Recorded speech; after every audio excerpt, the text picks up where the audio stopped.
Hello, welcome to the Best Football Show. I'm Brian Baldinger, at Baldy NFL, all over social media and all the platforms, TikTok and X and Instagram, YouTube, you name it. And you can find this podcast wherever you get your Odyssey. Just download your Odyssey app right here for free. You can follow this, like it, subscribe to it, tell your friends about it. We're trying to grow this daily podcast, and today is Tuesday. It is the 14th of January, and Super Wildcard Weekend came to a wrap-up last night in Arizona. Obviously, due to the horrific fires in California, the game was moved. A very spirited crowd full of Viking and Ram fans, but it was really the Rams game from the opening kickoff. Right down the field, touchdown from Stafford to Kyron Williams on a little safety valve from the 5-yard line, jumped out to a 7-0 lead, a 10-0 lead, really had control of the game. And really the question was a couple. One was, could Sam Darnold rebound from a horrendous Week 18 game in Detroit? And the fact is he couldn't. In fact, Sam Darnold started 18 games for the Vikings this year. They were 14-4. He threw 35 touchdowns in the regular season, threw another one last night. All right, so 36 touchdowns in those 18 starts, which is pretty good. Puts him at the very top of the leaderboard. But it was the plays he didn't make. It was the turnovers. It was the sacks.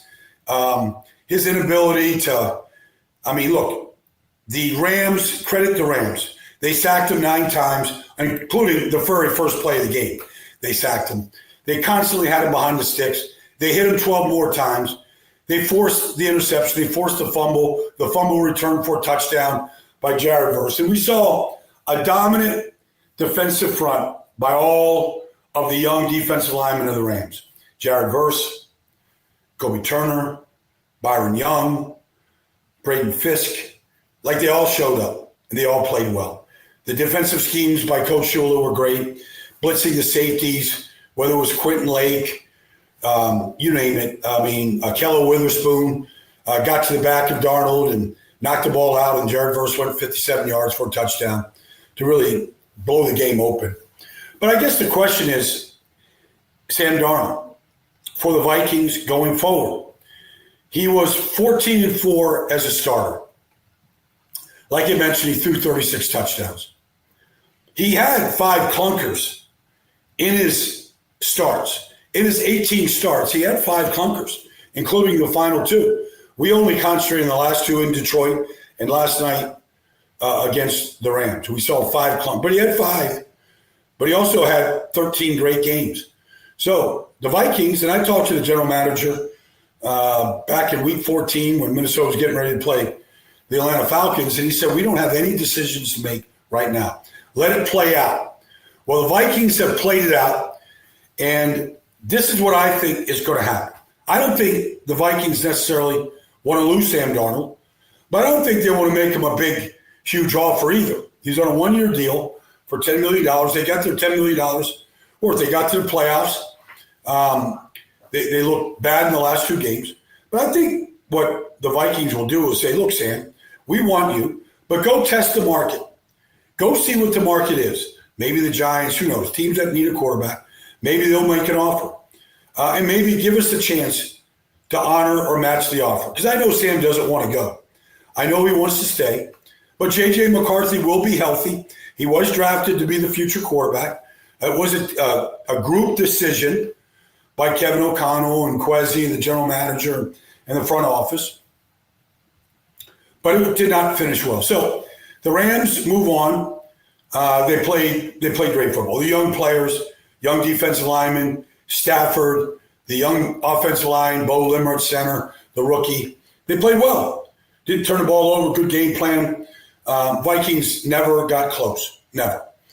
So it was a good finish to Super Wildcard Weekend. And honestly, out of the 6 games, there was one really entertaining game. That was the Bucs in Washington. But that happens when you get, good to mediocre quarterback play. In the next round, we'll get to those games. We'll get to, but you're going to see MVPs like Lamar and like Patrick Mahomes and MVP candidates like Josh Allen. And we'll see, young quarterbacks taken in the second round from Jaden Daniels to C.J. Stroud. We'll see old hats like Matt Stafford, who's been a Super Bowl MVP and, number one pick and all that stuff. But let's get to really the news, and that's the Dallas Cowboys, because they don't really do anything conventionally. They wait almost a week to move on from Mike McCarthy after interviews have been done with guys like Mike Vrabel, who is now the head coach of the New England Patriots. When you could have interviewed Ben Johnson during his bye week, things that they could have done, they can't do right now. So it really leads to, is Deion Sanders a candidate?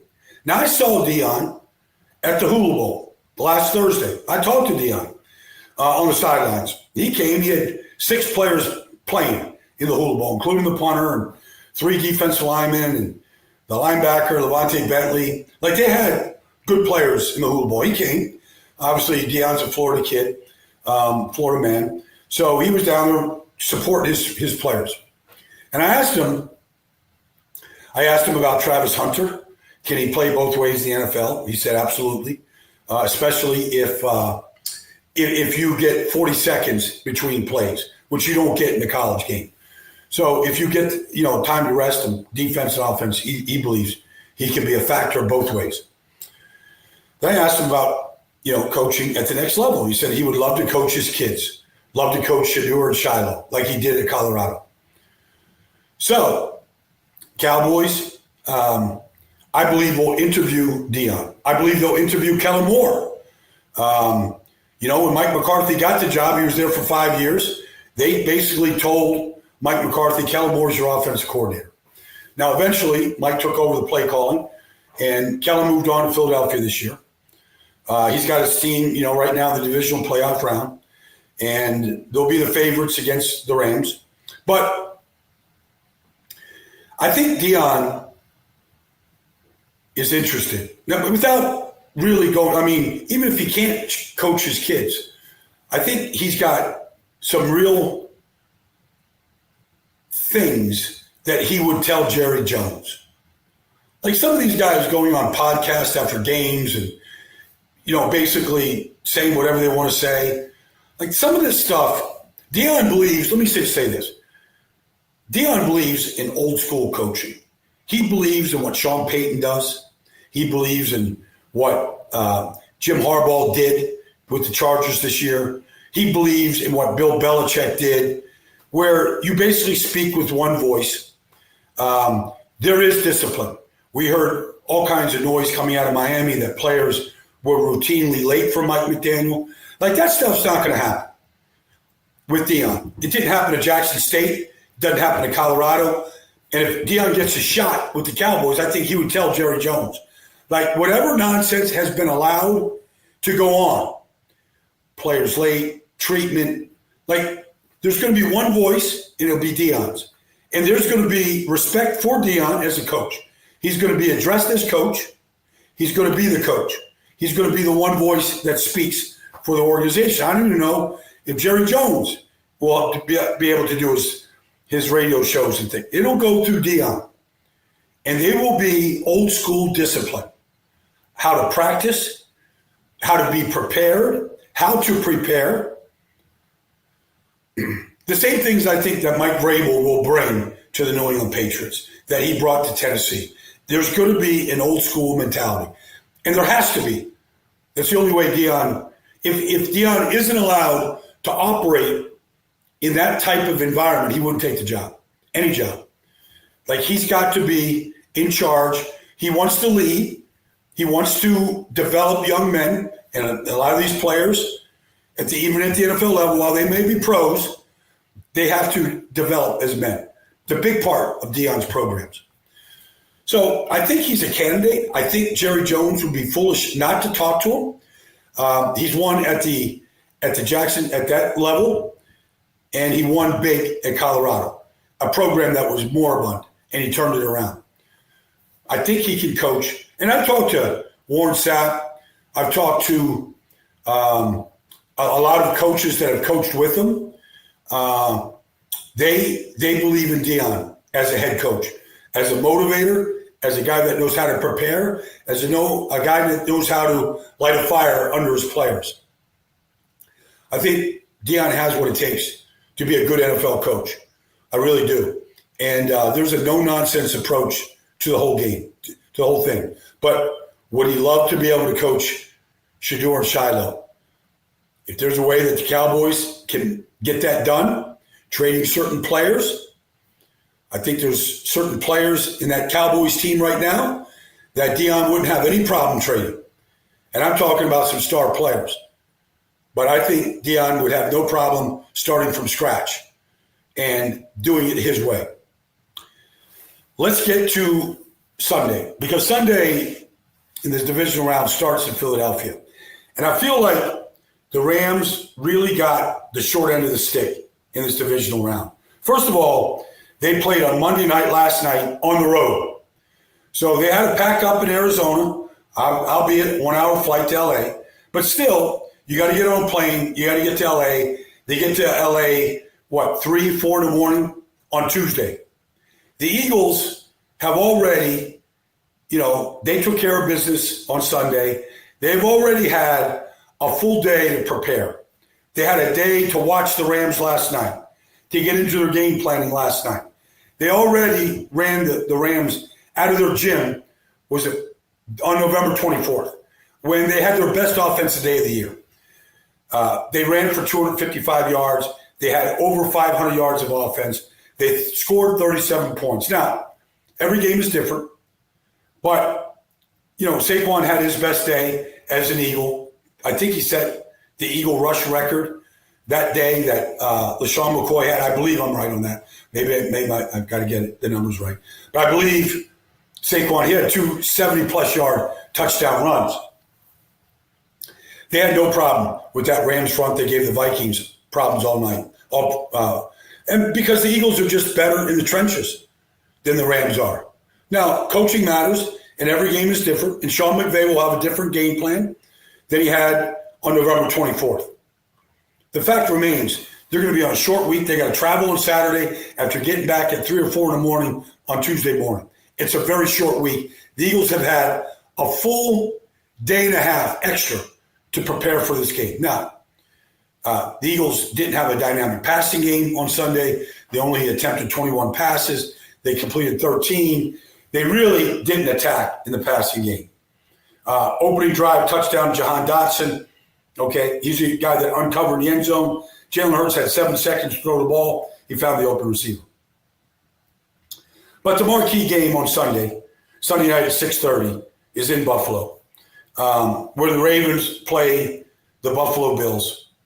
And really, the first time they played, Baltimore destroyed Buffalo. I think the opening play of the game, if I'm not mistaken, we saw Derrick Henry go 83 or 87 yards for a touchdown. Outran the whole defense. Much like he did against the Steelers, on Saturday night. It's going to be a handful for Buffalo's defense to stop Lamar and Derrick Henry.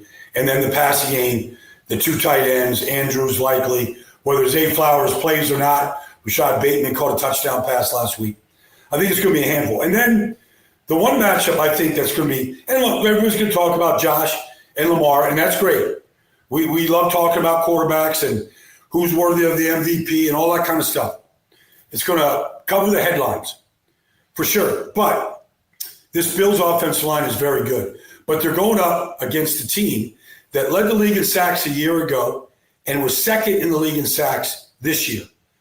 And they have a pass rush specialist coach in Chuck Smith that has seen the development of Odafe Oweh, the development of Justin Madubuike, the play of Kyle Van Noy and the 2 best years of his whole career, and the play of Travis Jones inside. They believe they can get an effective quarterback with their front 4. Now, they will blitz, but they have played better, a lot better defensively than they did the first half of the season when they were giving up big plays in the passing game, and Zach Orr didn't look like he was ready for the job. But what happened was the defensive front really developed and came on. They got their secondary fixed with Washington at safety. Marlon Humphreys had a Pro Bowl season. They played a lot better, in the secondary than they did in the first half of the season. But I believe I don't know what the line is on the game. I should know, but I don't. I think Baltimore, and this is early. It's just Tuesday's look ahead. I think Baltimore is going to be a tough juggernaut to stop. Anyways, that's a look at the Best Football Show on this Tuesday, January 14th. Come back and join me tomorrow morning. Look forward to talking to more about what I glean on tape. I'll go back and watch that Buffalo-Baltimore game, go back and watch that Rams and Eagle game and some of these rematches that we have seen from this past season. Thanks for joining me, everybody. This has been the Best Football Show.